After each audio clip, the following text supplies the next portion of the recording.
Uya Kuya tak setuju gaji dan tunjangan DPR dinaikkan, ngaku tak pernah dengar wacana kenaikan gaji. Selama beberapa bulan saya dilantik jadi anggota DPR, wacana untuk menaikkan gaji itu saya tidak pernah dengar.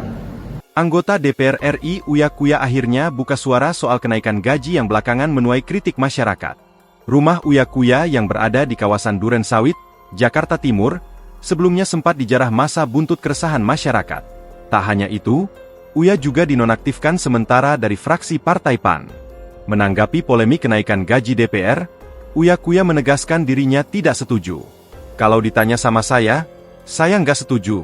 Dan tidak tepat loh itu dilakukan. Tapi setahu saya ya, sepengetahuan saya, selama beberapa bulan saya dilantik menjadi anggota DPR, wacana untuk menaikkan gaji itu saya tidak pernah dengar. Kata Uya Kuya dikutip dari akun X Partai Sokmed. Senin, 1 September 2025. Lebih lanjut, Uya Kuya mendukung evaluasi bahkan penurunan tunjangan DPR RI jika itu menjadi tuntutan masyarakat. Kalau memang tunjangan yang melekat pada anggota DPR RI itu memang harus dievaluasi, harus diturunkan atau apapun itu disesuaikan. Saya ikut, saya dukung, saya support, ucap Uya.